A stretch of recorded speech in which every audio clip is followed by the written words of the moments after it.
Hello दोस्तों, मैं Shahzad sir और आपके लिए लाया हूं एक और शानदार वीडियो। आज की इस वीडियो में दोस्तों हम आपको कवर कराने वाले हैं सेट नंबर 324XA जो 2020 का चल रहा था, उसका क्वेश्चन नंबर 6गा से नेक्स्ट सॉल्यूशन। यानी कि अब तक की वीडियो में हमने आपको इस सेट के क्वेश्चन नंबर 6 तक का सॉल्यूशन प्रोवाइड करा दिया था और आज की इस वीडियो में दोस्तों हम इसका 6गा से आगे का सॉल्यूशन प्रोवाइड कराने के लिए जा रहे हैं। तो दोस्तों ज्यादा विलंब ना करते हुए हो जाइए तैयार, करते हैं फिर स्टार्ट। तो दोस्तों आज की वीडियो का पहला क्वेश्चन यानी 6गा, हमने इस सेट का आपको क्वेश्चन नंबर 6 तक का सॉल्यूशन प्रोवाइड कर दिया था। ठीक है, आज का क्वेश्चन है गा पार्ट, इसका 6 का गा, और ये कह रहा है वृत्त x² + y² = 4 के प्रथम चतुर्थांश में स्थित भाग और सरल रेखा y = x तथा x अक्ष से घिरे भाग का क्षेत्रफल ज्ञात करना है। ये निश्चित समाकलन के अनुप्रयोग का क्वेश्चन है, जो चैप्टर है निश्चित समाकलन का अनुप्रयोग, एप्लीकेशन ऑफ डेफिनेट इंटीग्रल। तो ये कह रहा है क्वेश्चन दोस्तों कि जो वृत्त का समीकरण है ये और इस रेखा साथ में x अक्ष, इन तीनों चीजों से घिरी हुई जो आकृति है उस आकृति का क्षेत्रफल हमें बताना है। तो हमने निश्चित समाकलन के अनुप्रयोग में ये सब सीख लिया होगा। ठीक है दोस्तों, अगर आपने निश्चित समाकलन का अनुप्रयोग का चैप्टर नहीं किया है तो हमारी वीडियो में आप देखिएगा, लिंक नीचे डिस्क्रिप्शन में है, आप उसको चेक कर लीजिएगा, आपको वो चैप्टर पूरा सोल्यूशन वहां मिल जाएगा। तो देखिए सबसे पहले इसका हम देखते हैं कि ये कॉमन पोर्शन है कौन कौन सा। इसमें एक x अक्ष का जिक्र किया हुआ है। ठीक है, क्वेश्चन काफी इंपॉर्टेंट है सारे के सारे। तो इसको पहले फिगर ड्रॉ करते हैं। फिगर बनाने का तरीका आसान बिल्कुल है। सबसे पहले हमने एक वृत्त बनाया ये, और चूंकि वृत्त का समीकरण बता रहा है x² + y² = 4 यानी x² + y², it means to से ये मूल बिंदु इसका केंद्र है इस वृत्त का। तो ये हो गया x अक्ष और इधर को लिख सकते हैं x', ऐसे ही ये y और ये हो गया y'। ठीक, ये हो गया इसका मूल बिंदु O, जिसके निर्देशांक कोऑर्डिनेट होते हैं 0 0। तो O हो गया। अब इसने कहा है प्रथम चतुर्थांश यानी फर्स्ट क्वाड्रेंट। तो देखिए 1 2 3 4 भाग हो गए। पहला भाग यानी कि इस भाग में कुछ आकृति वो बनवाएगा। वो कौन कौन सी आकृति देखते हैं। सबसे पहले तो इस वृत्त की हेल्प से, तो वृत्त में इस भाग का जो वृत्त का जो आर्क हो गया वो ये वाला हो गया। ठीक है साहब, एक तो ये वाली चीज हो गई हमारे लिए। ठीक, और कह रहा है x अक्ष ये पूरी हो गई। तो हमें सिर्फ इतना लेना है क्योंकि प्रथम चतुर्थांश की बात हो रही है, तो x अक्ष के लिए ये वाली रेखा आ गई। इस हिसाब से अभी हमें ऐसा लग रहा है कि ये दो चीजें वृत्त का समीकरण यानी वृत्तकार, चूंकि प्रथम चतुर्थांश कह रखा है इसलिए पहला चतुर्थांश यानी एक भाग वृत्त का, दूसरा भाग, तीसरा भाग, चौथा भाग। तो हमें केवल प्रथम चतुर्थांश यानी इसमें रहना है। तो बाकी 3 भाग हमें इसमें निकालने की इसकी जरूरत नहीं। अगर हम चाहें तो इसको मिटा भी सकते हैं, तो अगर और चाहें तो हम इसको डॉट डॉट भी बना सकते हैं इस टाइप से। और बाकी जो हमारा मेन है वो हमारा पूरा ऐसे डार्क रहेगा, तो क्योंकि हमें इसकी जरूरत है। और अगर आप बिना डॉट डॉट के भी बनाएंगे तब भी सही है। ठीक, इसके बाद में 2 चीजें कह दी उसने। एक तो x अक्ष ये वाली भाग हो गई, बात हो गई वाली, और यानी भाग का मतलब x अक्ष का, और x² + y² ये आर्क हो गया। तीसरा है y = x। तो y = x है, y = mx का रूप हो गया। जो y = mx होती है वो रेखा मूल बिंदु से होकर जाती है। तो मूल बिंदु से रेखा ये गई, निकल गई। पीछे को हमें कोई मतलब नहीं है। क्यों? क्योंकि पीछे हमें प्रथम चतुर्थांश में खेलना है। तो इस रेखा को पीछे को हम चाहें तो डॉट डॉट बढ़ा सकते हैं। क्या गया, यहाँ डार्क पूरी की पूरी डार्क रहेगी। तो y = mx वाली रेखा हो गई। तो अब देखते हैं यानी कि y = x। अब हमें देखना यह है कि जो 3 समीकरण दे रखी थी यानी 3 चीजें, वृत्त का समीकरण, y = x और x अक्ष, इन तीनों से घिरी आकृति यानी कॉमन पोर्शन कौन सा है। तो देखिए कॉमन पोर्शन ऐसा लग रहा है जैसे ये y =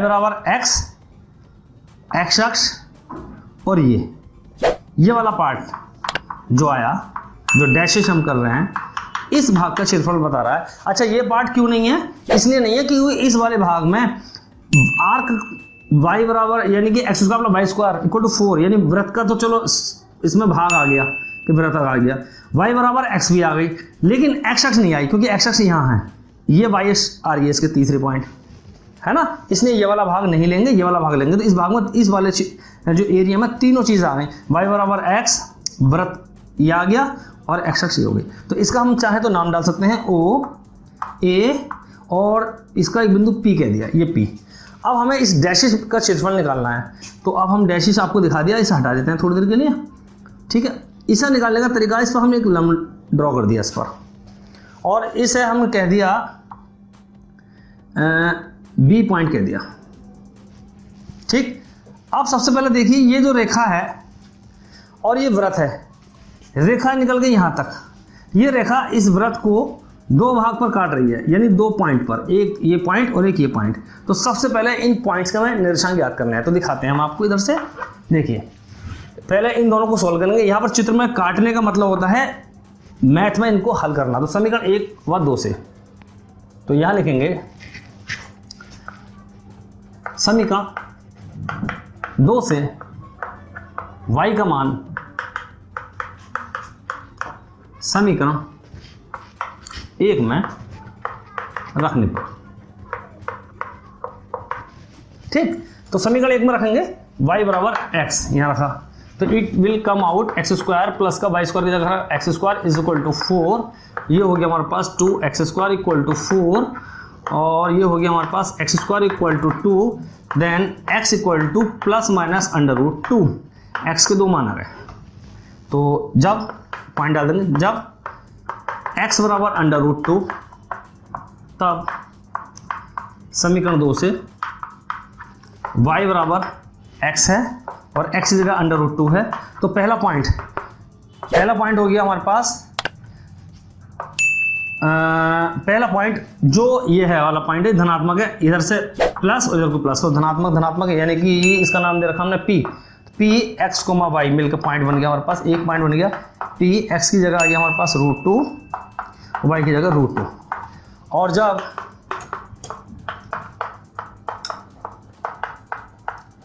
जब अब ये वाला रखेंगे x का मान माइनस अंडर रूट 2, तब y बराबर माइनस अंडर रूट 2। तो दूसरा पॉइंट हो गया माइनस माइनस, क्योंकि इस वाले पॉइंट की तरफ चलेंगे। अगर हम इस पॉइंट को देना चाहें तो डैश कह सकते हैं। अगर इस पॉइंट पर पहुंचना हो तो इधर को निगेटिव, फिर इधर को निगेटिव पहुंचना पड़ेगा, इसलिए निगेटिव आएंगे, जो कि हम इसको छोड़ देंगे। तो p डैश पॉइंट आ गया हमारा माइनस अंडर रूट 2, ये पॉइंट हम नहीं लेंगे। क्यों? क्योंकि हमें प्रथम चतुर्थांश में रहना है। लेकिन इस पॉइंट को हमने आपको दिखा दिया है कि माइनस अंडर रूट 2 ये वाला है, ये माइनस अंडर रूट 2 ये, लेकिन इस पॉइंट का हमें कोई फायदा नहीं है, हमें तो सिर्फ इस पॉइंट का फायदा है। तो इसे हमने लिख लिया under root 2 comma under root 2। इस पॉइंट के निर्देशांक मिल गए हमें, देख रहे हैं आप, देखिए ध्यान से।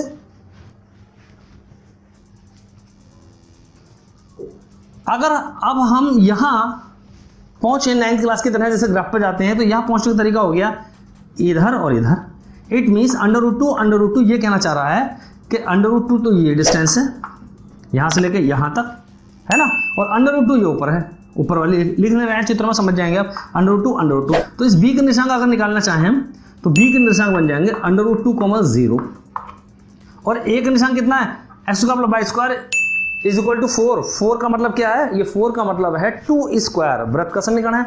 जो वृत्त का समीकरण हम बताते हैं, x square plus y square equal to a square, तो ए स्क्वायर का मतलब 2 स्क्वायर, 2 इसकी रेडियस हो गई, यहाँ तो इधर चल रहे हैं, तो 2 यहाँ से लेकर यहाँ तक की रेडियस हो गई, यानी कि ये रेडियस हो गई 2, तो इसका निशान होगा 2,0, यहाँ से यहाँ तक कि 2, चाहो तो आप 2 ऐसे लिख लो, और नहीं तो आप समझ जाएंगे 2 यहाँ तक 2,0। ठीक, अब हमने इस पूरे पोर्शन का एरिया हमें चूंकि फाइंड करना है, तो इस पोर्शन को हमने 2 टाइम्स में डिवाइड कर दिया, यानी 2 पार्ट्स में डिवाइड कर दिया, एक तो इसका एरिया और एक इसका एरिया। ठीक, इन दोनों एरियाज को हम निकालेंगे, क्षेत्रफल को निकालेंगे, और इनके क्षेत्रफल को निकालने के बाद दोनों को ऐड कर देंगे, तो पूरा इसका क्षेत्रफल आ जाएगा। अच्छा दोस्तों, एक चीज़ और ध्यान रखनी है, इसमें हम एक पट्टी मानेंगे और फिर इसमें पट्टी मानेंगे, ये दिखाएंगे हम आपको इसको रफ करने के बाद। तो पहले आप इसको नोट कर लीजिए, फिर हम आपको दिखाते हैं। तो अब हमें इस वाले पार्ट का निकालना है, तो यहां प्रश्नानुसार हमें भाग OAPO बंद करेंगे, OAPO का क्षेत्रफल ज्ञात करना।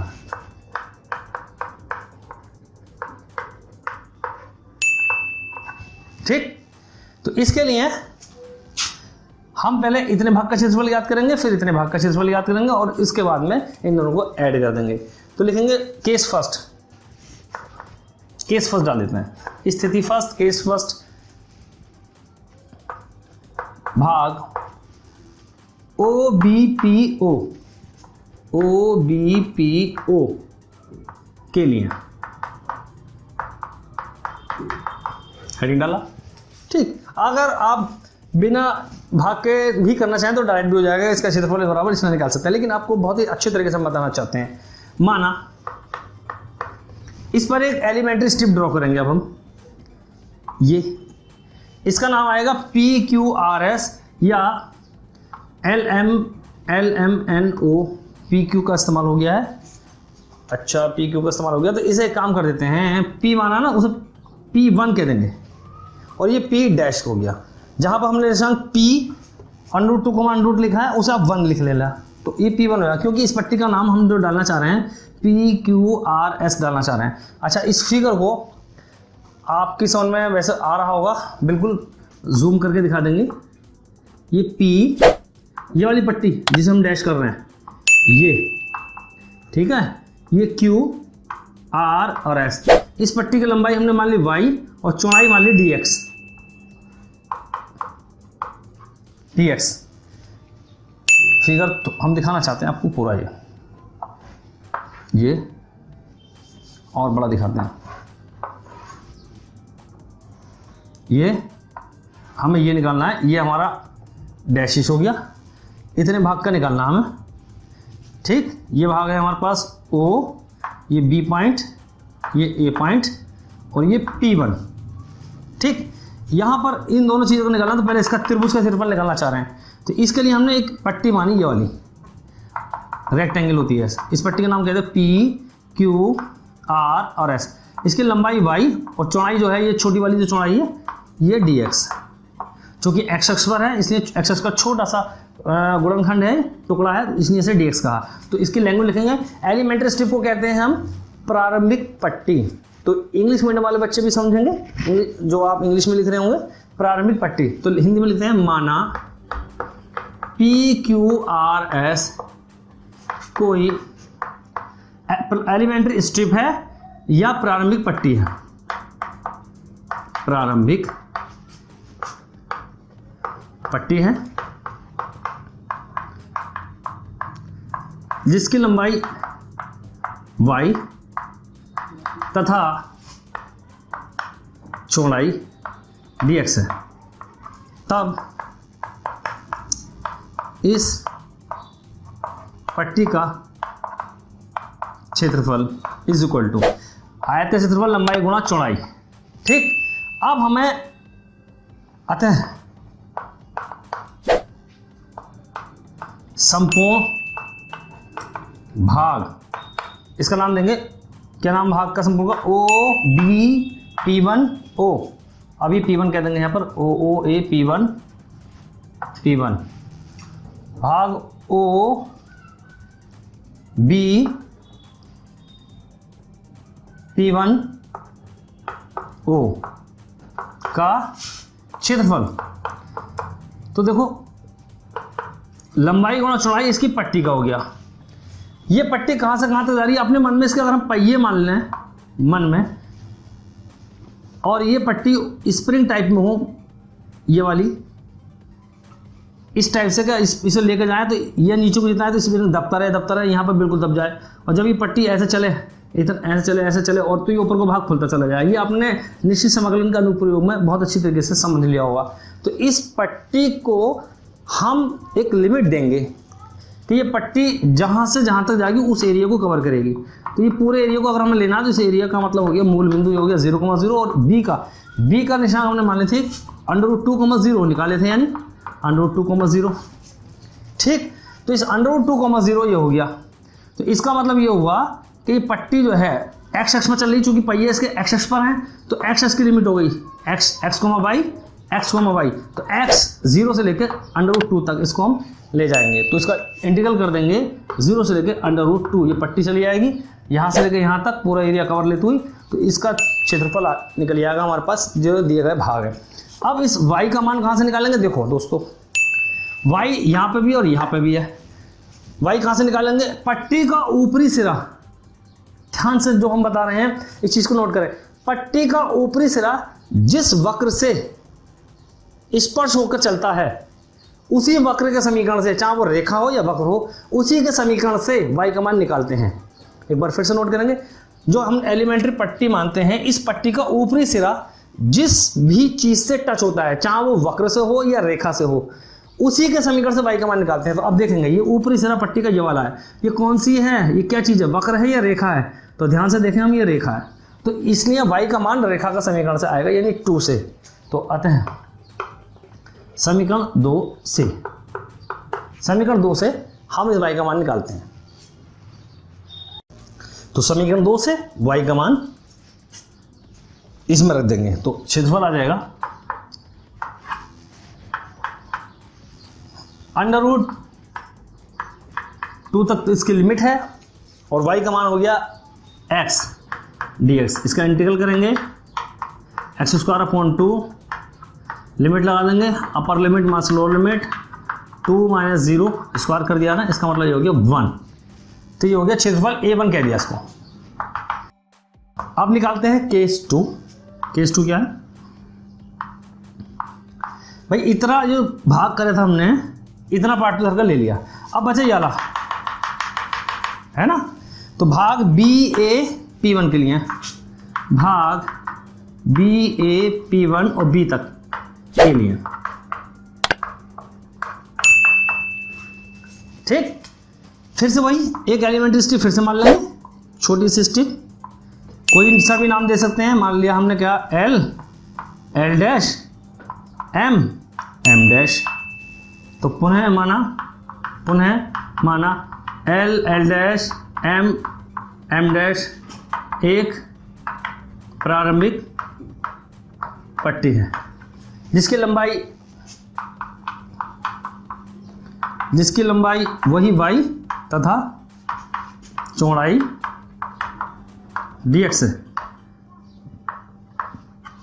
तब एक शॉर्ट कर देंगे आप क्वेश्चन को, यहां पर अभिष्ट भाग का क्षेत्रफल। अभिष्ट का मतलब हो गया जिस भाग को हमें निकालना है, यानी इस वाले भाग के लिए। तो इस वाले भाग का क्षेत्रफल क्या हो गया? सबसे पहले पट्टी का क्षेत्रफल लंबाई गुणा चौड़ाई है ना, और पट्टी के पहिए लगा दिए। ये पहिए यहां से यहां तक ले जाना है इस एरिया को, ऊपर को ये कवर करेगी पट्टी, इसका ऊपरी सिरा इससे टच होकर चलना है आपके, ठीक। तो आपकी बार b यानी कि √2 और ये a का निशान 2,0 याद है ना। तो √2 से 2 तक की जाएगी, यानी लिमिट √2 से और 2 तक। लिमिट निकालने का तरीका होता है, जब x से चल रही तो x के लेते हैं, x और x, पट्टी के पहिए x² तो x²। अब इसका y का मान कहाँ से निकालेंगे? वही हमने यहाँ y का मान निकालने के लिए आपको बताया था कि पट्टी का ऊपरी सिरा जिस भी चीज इसलिए बोलना है क्योंकि वक्र भी हो सकता है और रेखा भी हो सकती है, जिस भी चीज से मिलकर टच होकर चलता है उसी से हमें y का मान निकालना। अब देखिए पट्टी का ऊपरी सिरा ये है, देखो ये, तो ये किससे टच होकर चल रहा है? ये चल रहा है वक्र से, यानी वृत्त से। तो वृत्त का समीकरण से हम y का मान निकालेंगे, अर्थात समीकरण 1 से y का मान निकालेंगे। तो लिखेंगे समीकरण 1 से, समीकरण 1 से, तो समीकरण 1 का है हमारे पास x² + y² = 4, यहां से y निकालेंगे तो 4 माइनस का x² और प्लस माइनस, ठीक। अब वही जब y = हाँ y का मान जब की जरूरत नहीं, हमें तो ये निकालना है, प्लस माइनस आ गया नहीं, ठीक है। अब हमें इसका लिमिट लेनी है यहां से, y का मान पहले यहां रखते हैं, रख दिया। अब क्षेत्रफल कहते हैं A2, तो A2, तब A2 बराबर कितना होगा? √2 से लेकर 2 तक तो ये लिमिट रही, और y का मान आ गया प्लस माइनस ये, यानी कि खाली प्लस ले लिया हमने। प्लस लेने पर, क्योंकि धनात्मक एरिया है यानी प्रथम चतुर्थांश है, तो प्लस प्लस आते हैं उसके अंदर, इसलिए प्लस ले लिया। अब इसको हमें सॉल्व करना है, तो सॉल्व ही करना यानी इंटीग्रल को सॉल्व करना, यही एक टेक्निक है। तो ध्यान से देखेंगे, लेट, अगर इसका फॉर्मूला a² अगर याद है तो बहुत अच्छी बात है, याद नहीं है तो फिर हम अपनी तरह से सॉल्व करेंगे। लेट x = 2 sin θ, ठीक। देन dx = हो जाएगा 2 cos θ, और ये डी थीटा। लिमिट चेंज करेंगे, लिमिट हो जाएगी जब x बराबर, ये x की लिमिट है ना, x बराबर √2 है तो हम थीटा में जा रहे हैं, थीटा की लिमिट कितनी है, और जब x बराबर 2 है तब थीटा की लिमिट कितनी है। हमेशा यही जहाँ पर लेट करते हैं लिमिट हमेशा यहीं रखते हैं, तो x की जगह √2 रखा और इसे मन में सोल्व करते हैं। √2 से √2 कट गया, एक ये नीचे को जाएगा तो 1/√2 बचा, ये यानी कि ये 1/√2 बचा, और साइन में 1/√2 कितने का होता है, 45 का, यानी कि π/4। ठीक, ऐसे ही x की जगह 2 है, 2 से 2 बटा 1 बचा, तो साइन में 1 कितना होता है, 90। तो लिमिट आ जाएगी ये वाली, इसको रफ करके दिखाते हैं। तो अब यहाँ रख देंगे, a2 कितना आ जाएगा, तब a2 इज इक्वल टू, जहाँ √2 रखा था वहाँ पर आ गया π/4, और यहाँ रखा था π/2, 4 माइनस का 4 sign square theta into 2 cos theta D theta. ठीक, और ये आ गया इंटीग्रल π/4 से π/2, 4 का मतलब हो गया 2, 1 में sine square theta cos square theta, root से बाहर cos थीटा, ये आ गया। ऐसे 2 cos थीटा ये बना, तो 2 स्क्वायर स्क्वायर और ये बन गया डी थीटा, दोनों की मल्टीप्लाई हो गई। ठीक, अब इसको इधर सिंप्लीफाई करना, 2 का स्क्वायर मतलब हो गया 4, इंटीग्रल π/4 टू π/2, लिमिट हो गई। और ये cos स्क्वायर थीटा 1 + cos 2 के फॉर्मूले से इसको लिख लेंगे। हमारी वीडियो आप देखते हुए आए हैं शुरू से, तो ये आपको सब मिल जाएगा। इस 2 से 2 कैंसिल हो गया, तो ये हो गया 2 π/4 से π/2 लिमिट हो गई, और 1 + cos 2 थीटा डी थीटा। ठीक, अब इसका इंटीग्रल कर देंगे, लिमिट लगा देंगे और इसको सिंप्लीफाई कर लेंगे। ठीक है, ये हो गया थीटा प्लस का साइन 2 थीटा अपॉन 2, और π/4 से लिमिट हो गई π/2। अपर लिमिट लगाएंगे पहले, अपर लिमिट होगी π/2 प्लस यहाँ π/2 रखेंगे पाई, तो साइन का पाई कोई सा भी 0, तो अपर लिमिट होगी 0 माइनस लोअर लिमिट रखेंगे π/4 प्लस यहाँ π/4 रखेंगे, π/2 बनेगा साइन 91 हो जाएगा, तो ये 2 1/2, 2 से अंदर मल्टीप्लाई करते हुए खाली बचेगा पाई माइनस का, यहाँ अंदर मल्टीप्लाई करेंगे π/2 और यहाँ माइनस का 1। ठीक, इस 2 की यहाँ और यहाँ से मैं मल्टीप्लाई कर दी, यहाँ से बचेगा π/2 और ये माइनस का 1, ये हो गया a2। तो अब दोनों को जोड़ देंगे, आंसर आ जाएगा। आते हैं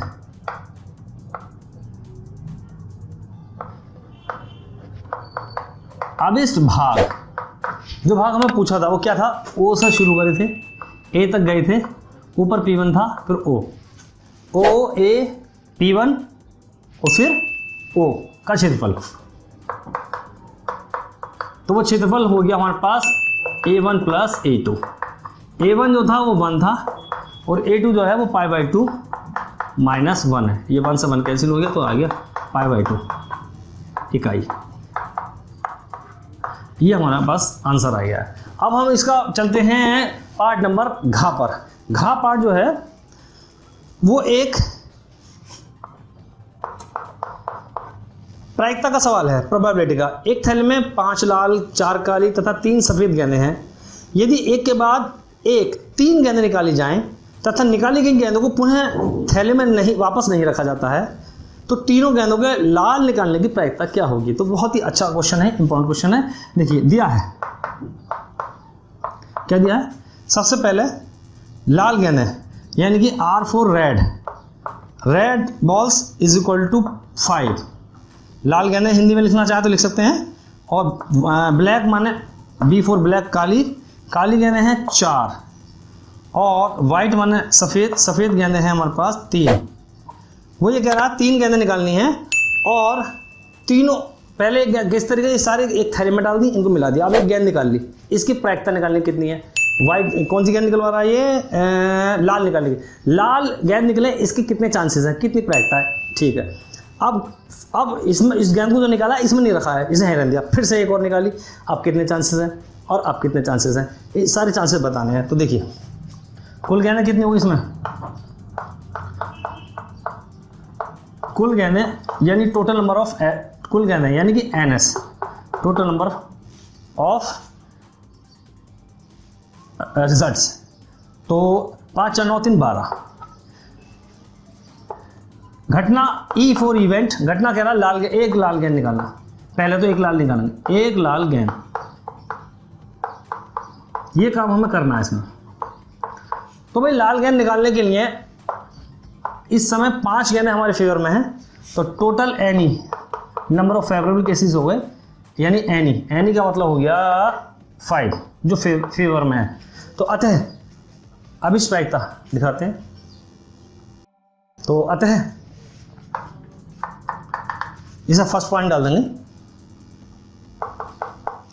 अतः एक लाल गेंद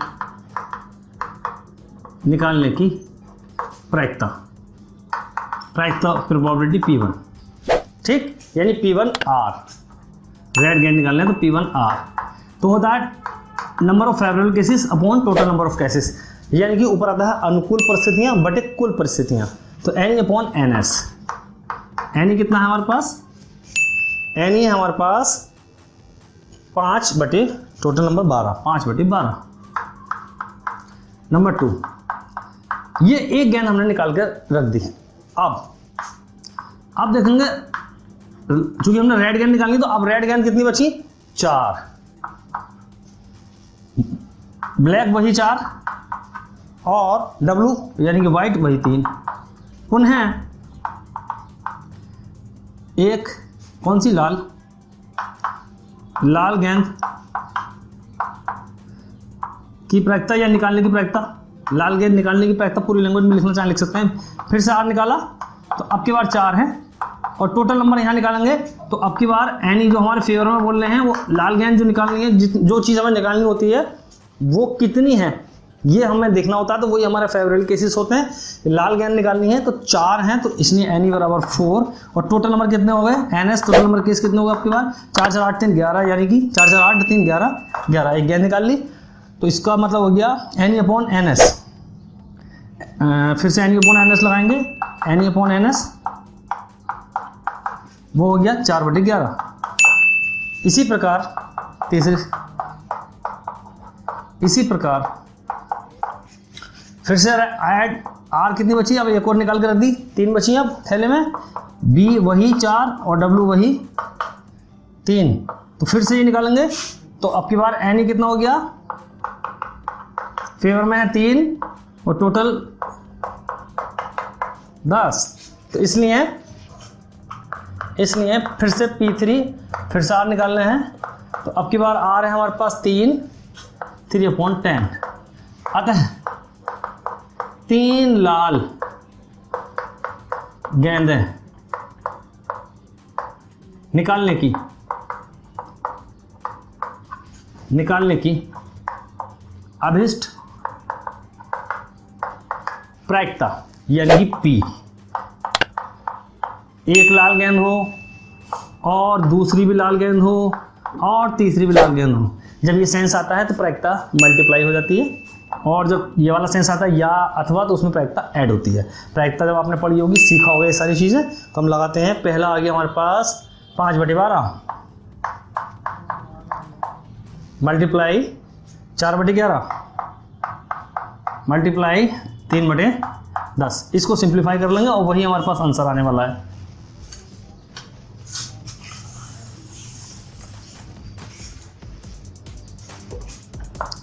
इज इक्वल टू 3 चौक 12, 5 दूनी 10, 4 से 4 घटा 11 दूनी 22, 1/22, ये इसका आंसर हो गया।